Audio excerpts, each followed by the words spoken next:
And we are live. Welcome, everybody, to Wednesday night's Supper Heroes Cook Along. I'm John O'Proudfoot, and for those of you who don't know what we're doing, we're about to cook supper as a team. So I posted the ingredients up on Friday afternoon, and that gives you some time to get all your get all your ingredients together and your prep together. And every Wednesday at 5:30, we cook along together. And we generally cook a recipe out of one of my cookbooks. So far, we haven't cooked something that's not from one of my cookbooks. Tonight, we are making blood sausage, chorizo, and pork belly soupy stew.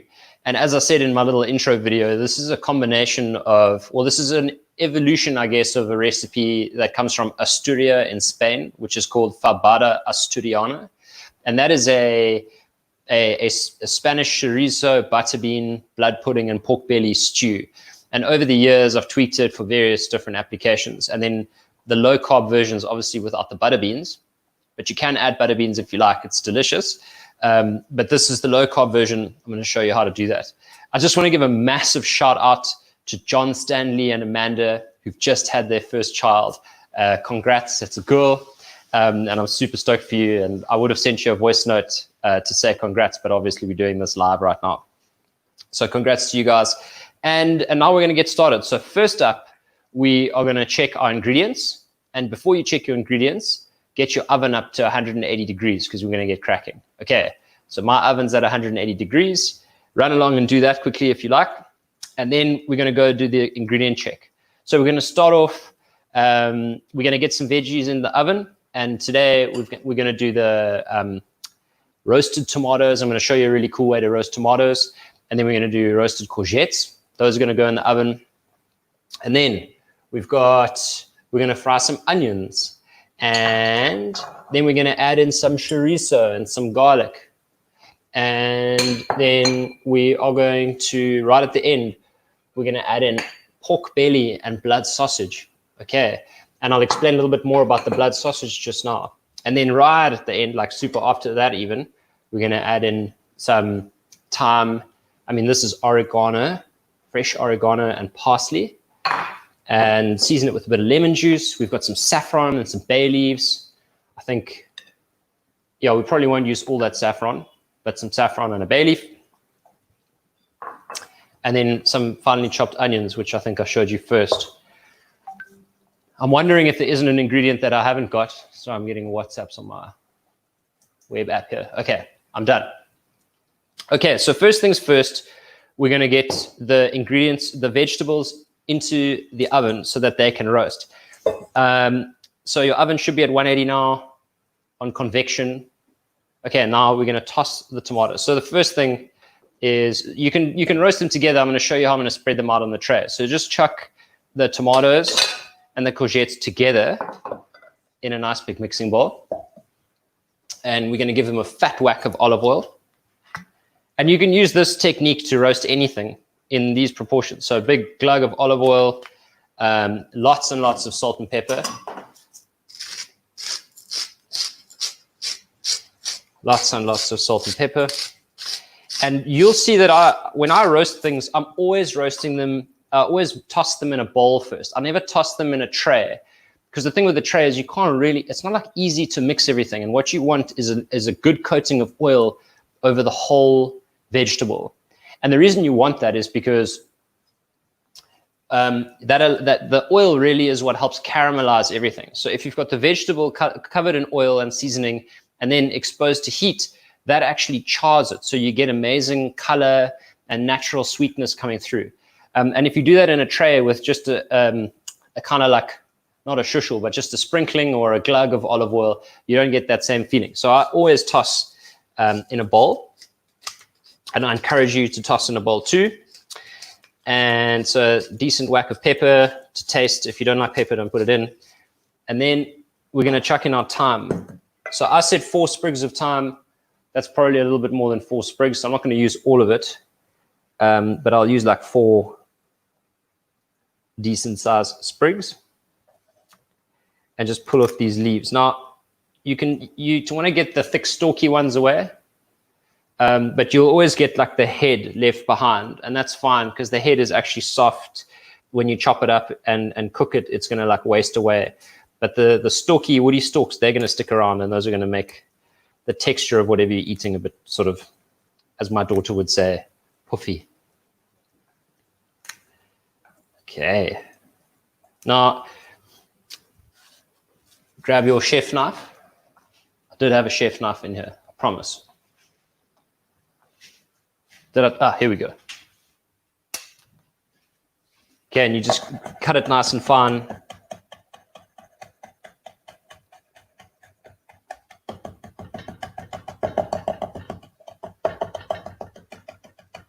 Okay, while I'm doing this, and if you have a free hand, please drop a comment. Tell me about offal, because that's what we're cooking today. I want to know why you eat offal, why you don't eat offal. If you eat offal, what your favorite offal is. Hello, Leslie. How's it? Nice to see you. So the idea of this recipe, this is like an easy entry, because basically chorizo flavors everything and makes it brilliant. Smoked paprika coats anything that you don't like. Lemon juice adds acidity. So there are a lot of flavors in here that are going to like protect you from the blood sausage if you're new to blood sausage. But blood sausage is one of the easier offals to eat because generally it's smoked, and it doesn't have that like liver flavor. I think the fact that it's called blood sausage doesn't do it any favors. You know, it doesn't help it out in the popularity contest, but it's actually really delicious. And I was talking to Kate about this before we started, and she said, "Why would you do blood sausage?"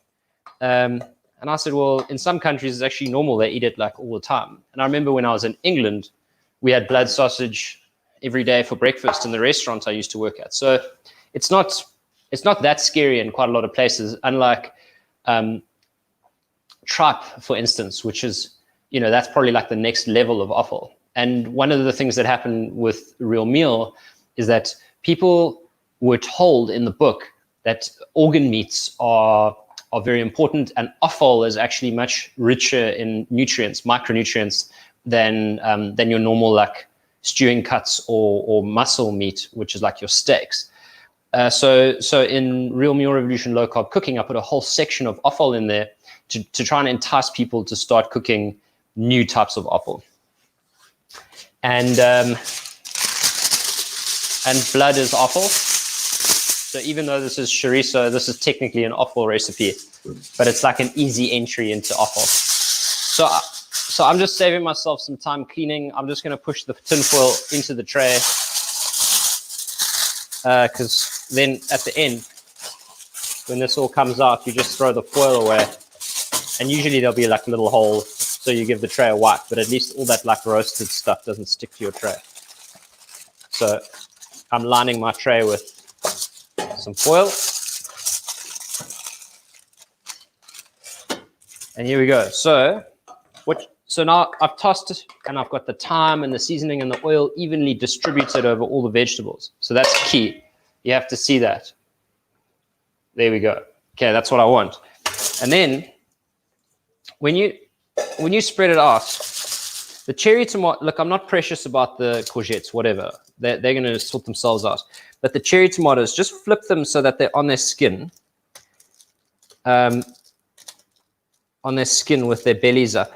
Because when they're roasting like that, the skin doesn't actually roast that well. But when they are flipped upside down, all the juice stays in the skin, firstly, and then this top area actually gets great color. So what you'll find is a roasted tomato with its face up like this is much better. Okay, so I'm leaving all the tomatoes, putting all the tomatoes skin down. And trust me, this is the way. So if there are other ways to roast them, if you roast them like super slowly for like 3 hours at about 90 or 100 degrees, they actually like all the juice on the skin actually evaporates, and you get this like leather tomato. And if you just put those in a jar with olive oil, they're like better or almost as good as sun-dried tomatoes. Okay, so here's my tray. Tomatoes all skin down and faces up, going in the oven at 180.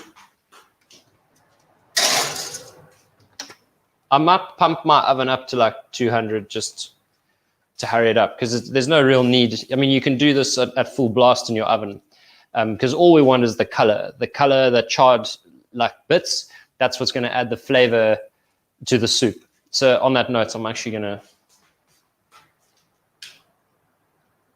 Okay, my oven's on 225. You're welcome to follow suit. Cool. My broth's been boiling. This is my chicken stock. What I did here, so one of the prep items was pork belly. And so I roasted my pork on a grid, and all the juice that came out of the pork fell into a tray.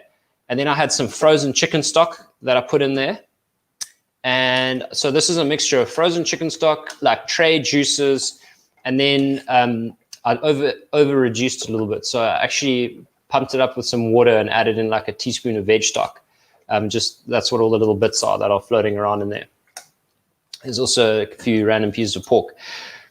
Right, we're going to get frying now. So get your frying ingredients together. And the pot size, this is too big, but I don't have like a medium pot. I've either got like small pots or this giant thing. So if you've got one that's like 2/3 the size of this is like a 5 or 6 liter. That's, you want like a 3 liter pot, I guess. Whoa, in the face. Okay. So first things first. Okay, Nick, what's the next step? I need to know before I tell everyone. Okay, the next one. I think we're frying onions here. Fry onions until golden. Okay, great. So again, another big whack of olive oil. By the way, on the note of olive oil, if you're in South Africa, which most of you will be, please make sure you buy South African olive oil, because when it says extra virgin olive oil or oil of origin South Africa, that means that it was extra virgin olive oil that was pressed here and just like driven to your house. If you buy imported oil, often what happens is like it's imported from Italy, but we buy it from Italy. But what actually happens is Italy imports a whole lot of olive oil from like North Africa and some other like places that could be dodgier than North Africa. And what they'll do is they'll press the oil in like North Africa, and then they'll heat it and press it again, or they'll heat the pulp and press it again to get like a second press, and then heat it more to get a third press. And then they will send that to some Italian importer-exporter. And the Italian importer-exporter will then package it. And if they get told it's extra virgin, they'll just be like, okay, cool, it's extra virgin.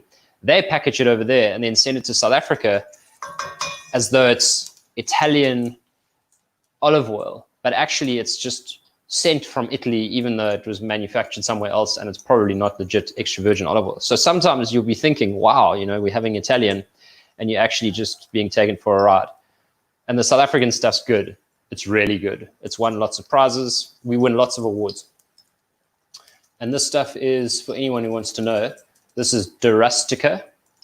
Where are we here? De Rustica, other way. And this is like proper stuff. So I encourage you to buy that. Okay. They're not paying me to say that, by the way. No one sponsors the show yet. Okay. So pan's super hot, and I've got my onions chopped up, and boom, they go in. And that's what you want to hear, the sizzle, wimpy sizzle. Okay.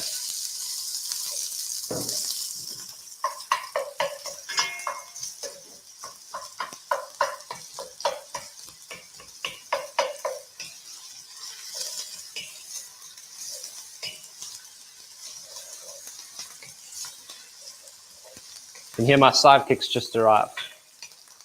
She got stuck in traffic. So I've been man alone in here.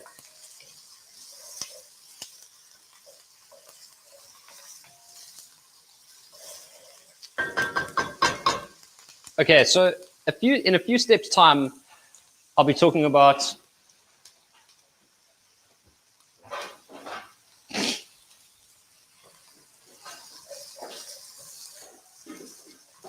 Are you a bit late, Kate? Close that door here, otherwise the wind will keep knocking the blinds. Okay, cool.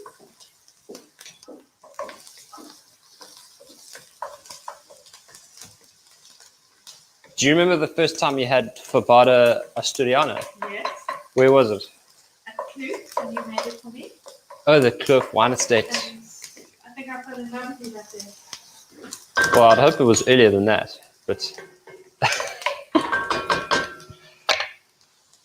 so you know that at Cliff, I never made it with the blood sausage. Yes, which is probably why I like it. We've also got some training wheels offal eaters here. Kate's not big into offal, so we're going to try her out on the blood sausage this evening. So we want to get the onions sort of just slightly browning. We're not going to get them too. Can you check the stream and see if there are any comments? Really, hey? No phone, nothing.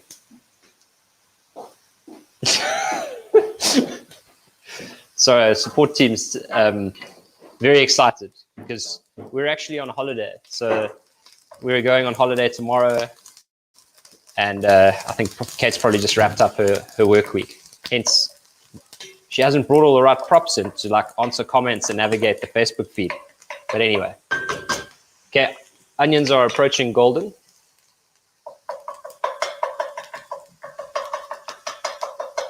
So if I remember correctly, Asturia has two like signatures, okay, in Spain. So the one is this Fabada Asturiana, and they say the Fabada comes from Bahanja because obviously it's got the butter beans, which cause a little bit of flatulence, and then the other thing they do in Asturia, I think, is they have this like age-old tradition of pouring cider. So what they do is they grab the cider bottle and then they hold the glass like down here, and they pour over their heads and almost behind them into the glass at the table. So go Google that, like cider in Asturia, and you'll see they pour it like this. And you can't actually be a waiter or waitress unless you can pull that off. Okay. So on that note, if you are deciding on what to drink with this, I highly recommend drinking it with a cider. If you must or want to drink alcohol. If you don't, then don't. Okay. So you can see there's some brown bits here. Let me just hold that up and show you. We want it to look like that. So little bits of brown, little bits of white. Okay, Nick, my next step, I think I'm adding garlic and chorizo. Okay. So this step says add the garlic and chorizo and blood sausage depending. And the reason I say that is because you get many different types of blood sausage. Like black pudding is almost, you could almost smear it like a paste depending on what type you're looking at. Whereas so I'm using a German blood sausage. I should be using a Spanish one, but I have a German butchery just down the road. And my German blood sausage is actually keeping itself together. It's quite firm, if you see that. Like it holds its shape quite well. So I'm actually going to add this in now. And the reason is because I want it to caramelize a bit. But if you're having like a very soft blood sausage and you cook it from now, it's actually just going to disintegrate by the time you have the stew. So then I would recommend like grilling it, or just keeping it aside, or roasting it and then adding it in at the end, or just adding it at the end without pre-cooking it. Can we add ours at the end? No, it's nice. This is a German one, so it's like smoked a little bit. It's really firm. You won't even, if I didn't tell you it was blood sausage, you wouldn't even know. Okay, so I'm adding in the sausages, and I'm adding in some garlic, all the garlic.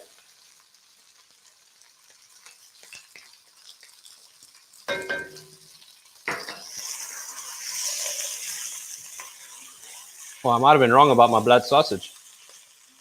Oh no, I was wrong. It's not that firm.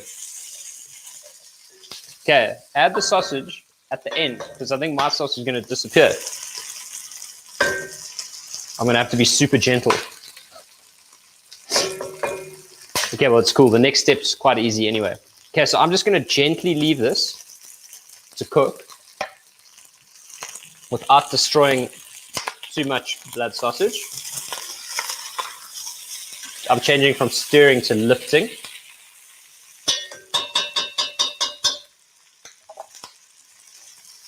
Well, at least you know I'm human. Okay, and the next step is to add the stock, the bay leaf, the saffron, and the paprika. So add the stock first.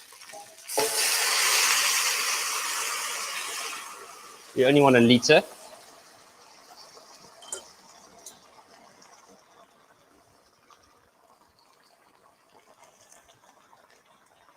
You're not turn it down now. Yeah, I just want to bring it up to a simmer and then I'll turn it down. Let it have its little boil over. A little bit more.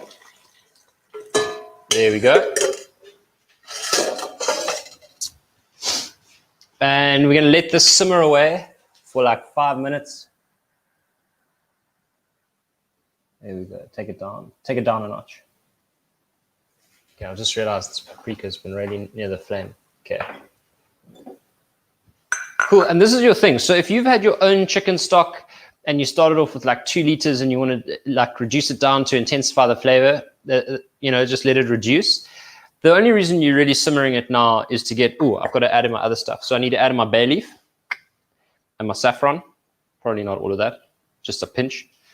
And so slowly adding all of Kate's least favorite ingredients. She likes smoked paprika, hates saffron. Okay. And I think it's like, how many teaspoons of smoked paprika? 1 big one. Sure. That's a big one. That's big. We've got lots of smokiness in the chorizo and the smoked blood sausage. It's going to be fine. We're going to do just fine. Okay, I'm being a little clear. What about delicious looking pork belly? Yeah, okay, the pork belly. Okay, so just like finish this step. Let's just stir it. Make sure all the flavors are like mixed in so that bay leaf's underwater or submerged so that it can infuse.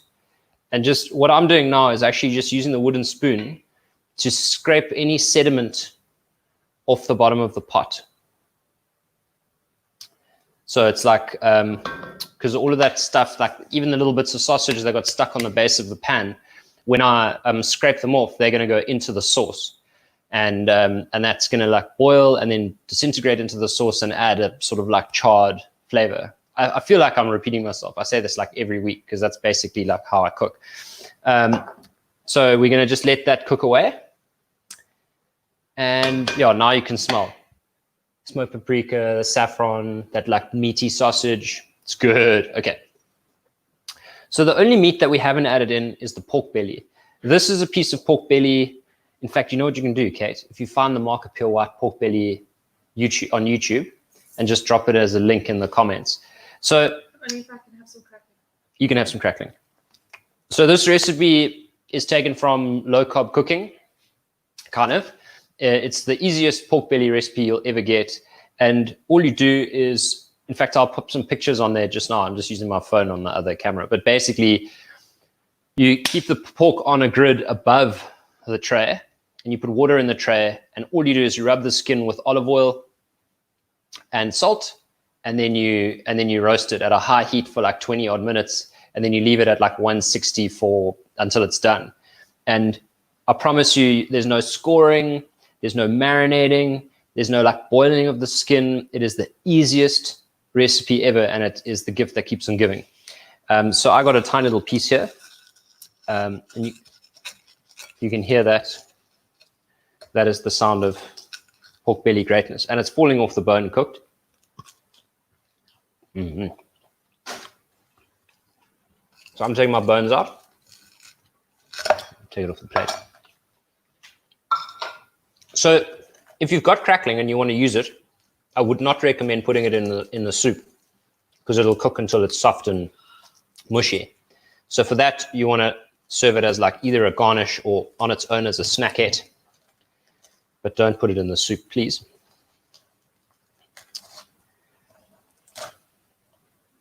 Do you want a little snack bowl? Oh, there, you got a little snack plate there. Okay, get in here with my knife. Mm-hmm. How good? That's really good pork. Okay, there's some more. Mm-hmm. If they didn't roast pork belly, what would they use? So you could use bacon. If you go to your butcher, you get your butcher to cut you like thick bacon, or you could just use a pack of bacon, or an ice bun. Although bacon and ice bun are smoked, and they're going to give a different type of smokiness to this sauce. But you can use bacon if it's easier than a cooked pork belly, which I appreciate. Okay, so we're going to take the crackling off. This is late. Oh my goodness. I just want you to hear this on the microphone. Did you find the video? I posted it.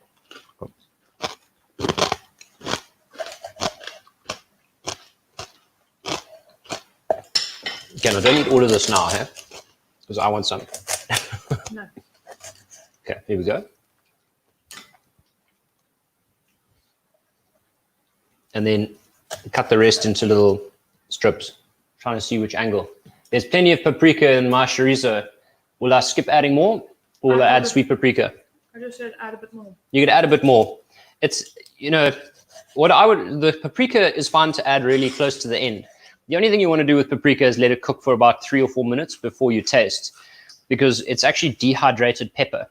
So as you throw it in, if you taste it straight away, it might not be as strong as it would be 3 minutes, 4 minutes later once it's had time to sort of like plump up and infuse. So my advice is, yeah, if you're worried about your sausage having too much, leave it till the end and then decide whether or not you're going to add it.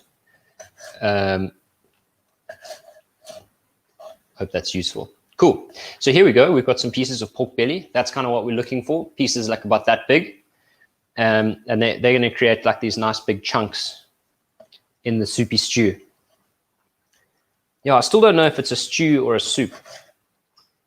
Fabada. Is it a stew or a soup? I don't actually know. It's a mystery. It's a, what is a goulash? Is a goulash a soup or a stew? Stew. Mm.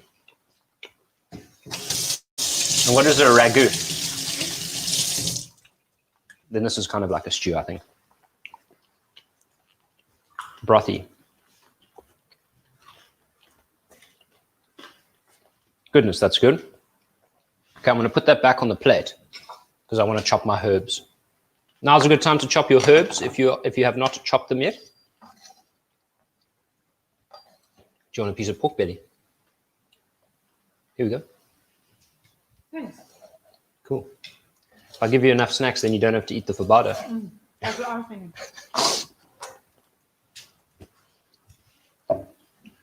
Okay. The Spanish bean stew. A Spanish bean stew. Okay. So it's like the Spanish take on cassoulet, really. Did you hear that? The Spanish take on cassoulet, which is, what is, cassoulet is like duck and bean, huh? Typically. Pork and bean. Be anything. Yeah, meat and bean. Okay, so I got my oregano here. Now, oregano, I'm picking as much of the stalk out as I can because I find the stalk on oregano less forgiving than the stalk on the old thyme. There we go. And with the herbs, if you add them too early, you kind of lose the effect of them because what you really want is like a burst of freshness. So you almost want to take your stuff off the heat and then. What beans do you use? I'm not putting beans in. Beans aren't low carb. Oh, right. So in the intro, which you missed because you were late, I mentioned that it's not low carb with the beans, but you can add butter beans. Okay. So you want to keep these on standby. I know that, you know, when you're getting dinner done, you want to get all the steps out of the way. But I encourage you to exercise patience and restraint when it comes to adding the herbs. They really do need to go in right at the end. And then parsley.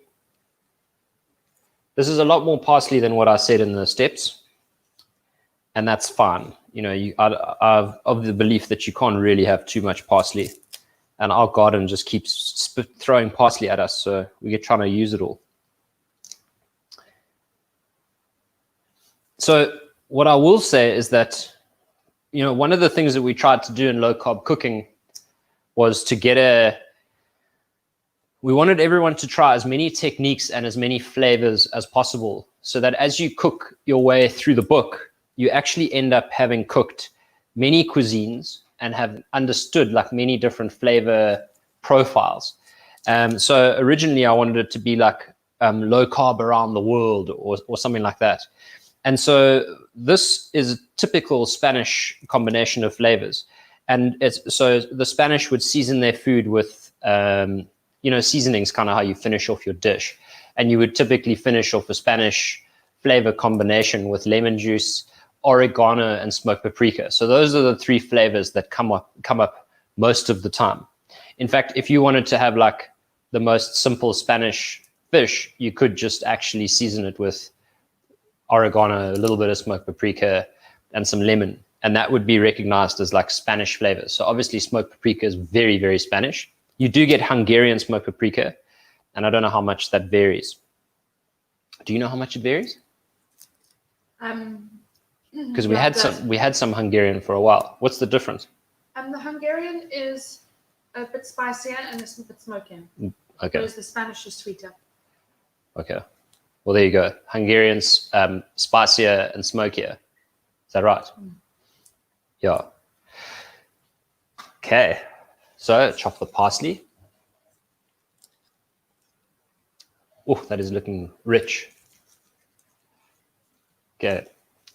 So now I'm going to check my veg once I've chopped this parsley. But basically, the final bits, we're getting ready. We're almost ready to serve, in fact, because the veg is in the oven. Should I get it for you? I'll grab it. It's fine.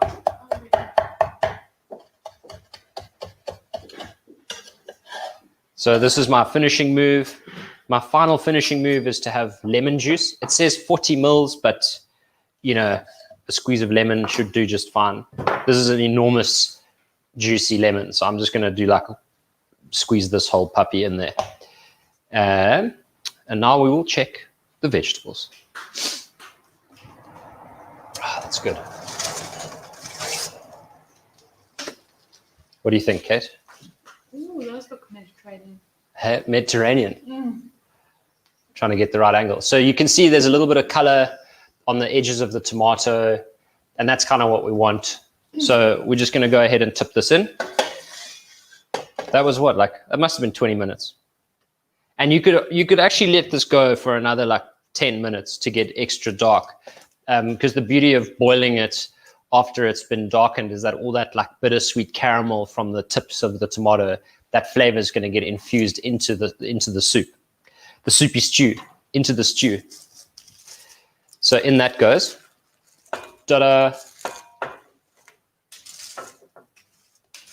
And I'm just going to test with one courgette because I don't want mushy courgette, but I also don't want raw courgette. Kate's the courgette queen. How are we looking? Bit hot. A bit hot. Out of the oven into the mouth. They're firm but cooked. Firm but cooked. Okay, so firm but cooked is the magic. That's the sweet spot there. And here we go. Now we've got some vegetables in here. Got some sausage. Now we let this cook just for another 3 or 4 minutes for the tomato and the courgette wants to soften a little bit, but we actually want the juice of the tomato to kind of seep into the sauce, saucy, stewy goodness. And then Hot. Very hot, but very nice. Gonna be a goodie. So I'm gonna add in the pork belly.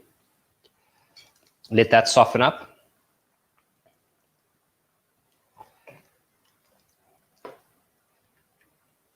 Yo. Shirley says she's going to be here in half an hour to put her portion.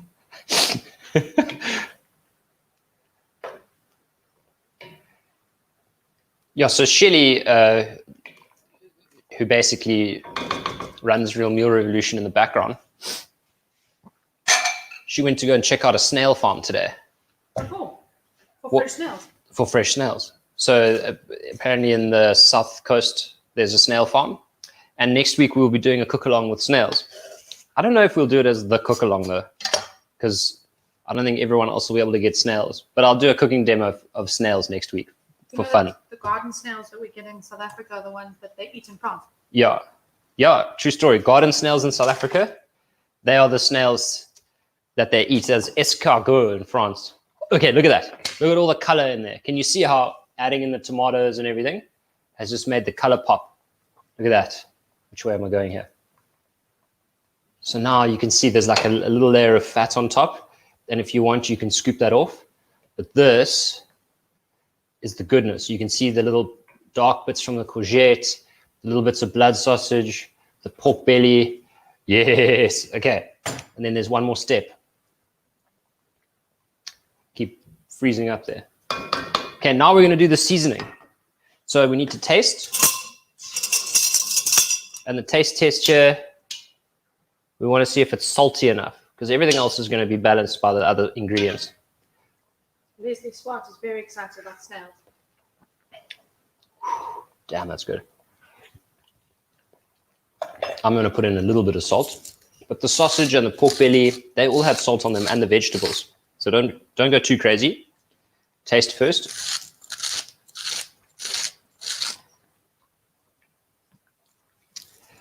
And finally, a little squeeze of lemon juice.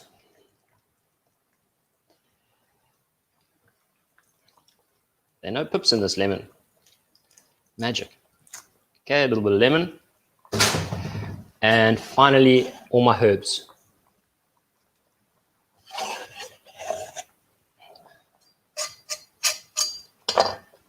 And then give it a last stir, get those herbs underwater. I've got some behind me here. Look at that. Look at that. And then this is the time now where you would add in the butter beans if you're using tinned butter beans. If you're using like old school butter beans that you've boiled in a pot, it doesn't matter. But basically you want to add the beans in at the time where they're going to be least, you don't want them cooking down to mush. So you add them just to warm them through basically. So my other camera keeps locking up. Okay, and now I'm going to serve, so I can turn the heat off. Do you want the big bowl or the little bowl? I'm not sure. He's scared. I'm scared of the sausage. Okay. Here we go. So there's some belly, some sausage, some parsley. Oh, that does look amazing. There we go. And then a little sprig of parsley, why not? Yeah. I like a bigger one. Oh. Here we go. Okay. And that is the business right there. Now the parsley's hiding all the goodness. Yeah, like a little bit on the side. A little bit on the side, like that. Yes. All right, people. So this weekend, when it's rainy and wintry in Cape Town, the Western Cape, or anywhere else in the country, get this going. This is your, this is Offal Training Wheels 101. Thank you very much for joining me. Have a wonderful, wonderful week.